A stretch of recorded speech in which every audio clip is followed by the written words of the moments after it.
오늘은 교만의 띠를 버리고 순종의 띠를 매라라는 제목으로 여러분들과 함께 말씀을 나누겠습니다. 지금까지 예레미야서를 통해서 선민을 향한 하나님의 심판의 원인 그리고 그 결과에 대한 부분을 살펴볼 수 있었는데요. 오늘 본문인 13장부터는 예레미야서의 가장 큰 특징이라 할 수 있는 상징적 행동을 통한 예언들이 등장을 하게 됩니다. 이것이 무슨 말인가 하면 하나님의 말씀을 단순히 서술 형식으로만 전하는 것이 아니라 선지자가 어떤 상징적인 행동을 시연함으로써 그 행동 자체를 통해서 하나님의 뜻을 알게 하는 그런 예언의 방법입니다. 오늘 본문에서 보여주는 상징 행동은 바로 뱃띠를 소재로 한 내용입니다. 1절을 보니까 뱃띠를 사서 네 허리에 띠고 물에 적시지 말라는 명령을 주십니다. 여기서 뱃띠라는 것은 출애굽기 28장에서 제사장이 에봇 위에 두르는 허리띠와 같은 것으로 우리가 이해할 수 있습니다. 따라서 제사장 가문 출신이었던 예레미야에게는 매우 익숙한 복장이었을 것이고 또 이것이 담고 있는 의미가 무엇인지를 잘 알고 있었을 것입니다.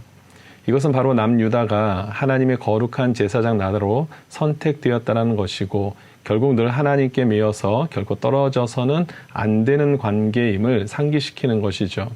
그리고 이때 띠에 물을 적시지 말라고 하신 이유는 세상에 오염되지 말고 제사장 나로로서 이에 합당한 거룩함을 유지하라라는 의미로 우리가 받을 수 있습니다. 결국 하나님의 백성답게 세상과 구별된 삶을 살라는 것인데요. 그런데 하나님께서는 이 남유다의 거룩함을 유지하기를 원하시는 마음을 보여주시고는 곧바로 4절에서 또 다른 명령을 하십니다. 무엇이냐면 일어나서 유브라데로 가서 거기서 그것을 바위 틈에 감추라라는 것입니다. 그리고는 시간이 또 얼마가량 흐른 뒤에 다시 유브라데로 가서 그 띠를 가지고 오라고 명령을 하십니다. 언젠가는 절대 허리춤에서 떨어져서는 안 된다라고 그렇게 말씀을 하셨다가 이제는 바위 틈에 감추라고 하는 의미는 무엇일까요? 이것은 유다 백성들이 하나님 품을 떠났음을 상징하는 것이 됩니다. 또한 뱃띠를 강가 바위 틈에 감추게 되면 결국 물에 직간접적으로 노출이 될 수밖에 없게 되고 또 그렇게 되면 띠에 문제가 생길 수밖에 없음에도 불구하고 뱃띠를 허리에서 떼어내어 유브라데 바위 틈에 감추게 하라는 것, 그러므로 인해서 7절의 말씀처럼 띠가 썩어서 쓸 수 없게 되어버릴 때까지 내버려 두는 이유가 무엇인가, 오늘 그것을 우리가 살펴보았으면 합니다. 그것은 남유다가 이와 같이 하나님의 선민으로 거룩한 제사장 나라의 역할을 감당하며 살아가도록 택함 받았음에도 불구하고 더 이상 그 역할을 감당하지 못할 정도로 영적으로 썩어졌다라는 것을 의미하는 것이죠. 더 이상 쓸 수가 없는 뱃띠처럼 되어버렸다는 것을 상징적으로 보여주는 것입니다. 즉 하나님을 떠난 삶을 살았다는 것을 단적으로 보여주기 위함이죠. 그렇다면 이들이 이렇게 영적으로 무너지게 된 가장 큰 이유가 무엇일까요? 9절에서 지적하고 있는 것처럼 그것은 유다의 교만입니다.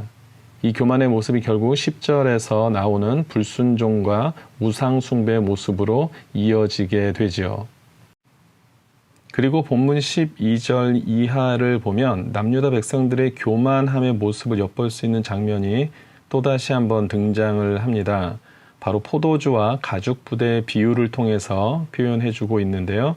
12절을 보면은 하나님께서는 백성들에게 가서 이렇게 전하라고 말씀하십니다. 모든 가죽 부대가 포도주로 찬다라는 말씀입니다. 분명 이 말씀을 듣게 되는 모든 사람들은 또한 자기들도 다 아는 사실이다라고 그렇게 이야기할 것이라는 것까지도 하나님은 알고 계십니다. 문제는 이러한 모습 또한 그들의 명백한 교만함의 모습이 된다는 것을 우리에게 알려주는 것이죠. 왜냐하면 성경에서는 이 포도주에 대한 언급이 나올 때 두 가지 의미를 다 포함하고 있습니다. 첫 번째는 진노와 징계에 대한 의미를 포함하고 있고요. 또 한 가지는 기쁨에 대한 의미를 포함하고 있습니다. 따라서 이 포도주라는 의미 단어를 우리가 접할 때마다 이것이 경고와 심판의 메시지인지 아니면 축복의 메시지인지를 구별할 필요가 있는데요. 하지만 당시 남유다 사람들은 이 포도주가 가득 찼다라는 의미를 자신들이 알고 있는 지식으로만, 또한 반대로 또 자신들이 믿고 싶은 대로만 그것을 믿음으로 인해서 영적 위기의식을 갖지 못하게 되었다는 것입니다. 따라서 하나님의 처참한 심판이 지금 코앞에 다가오고 있음에도 불구하고 그것을 인지하지 못하는 지금 형국의 모습이 바로 남유다의 모습이라는 것이죠. 얼마나 미련하고 또 교만한지를 우리에게 보여주는 장면이 됩니다. 사실 생각해 보면 당시 주변 열강들의 틈새 끼어서 있었던 남유다가 결코 교만할 수 있는 이유는 하나도 없었습니다. 그럼에도 불구하고 그들이 교만하여서 마음대로 행하고 살아가는 이유가 있다면 그것은 바로 잘못된 선민 사상 때문입니다. 하나님께서 그들을 택하셔서 거룩한 백성을 삼으신 이유는 우리가 다 아는 대로 그들의 어떤 공로가 인정되었기 때문이 절대 아닙니다. 하나님의 이것은 무조건적인 선택이었습니다. 그리고 그 택함 받음에 감사함으로 또 기쁨으로 주님의 말씀에 순종하면서 충성하는 삶을 사는 것을 주님은 원하셨습니다. 하지만 오히려 잘못된 선민 사상으로 인해서 책임과 의무는 내팽겨주고 오직 권리만을 찾는 그런 모습으로 살아가게 된 것이죠. 오늘날 저와 여러분들의 신앙생활은 어떻습니까? 하나님의 무조건적인 사랑과 은혜 안에서 모든 죄의 용서함을 받고 하나님의 자녀가 되는 특권을 받았음에도 불구하고 주님의 말씀에 순종하며 감사함으로 살아가기보다는 세상의 정욕을 구하고 또 탐하는 일에 우리의 마음을 혹시 더 많이 빼앗기고 있지는 않습니까? 하나님의 진노가 코앞에 다가오고 있음에도 불구하고 내가 지금까지 알고 있는 하나님에 대한 지식에 취해서 내가 스스로 거룩하다고 생각하며 이 진노의 잔을 피할 수 있을 거라고 생각하며 살아가고 계시지는 않습니까? 썩어서 더 이상 쓸모없는 띠가 되어가고 있는데도 불구하고 혹시 내 자신을 돌아보지 못하며 살아가고 있지는 않으십니까?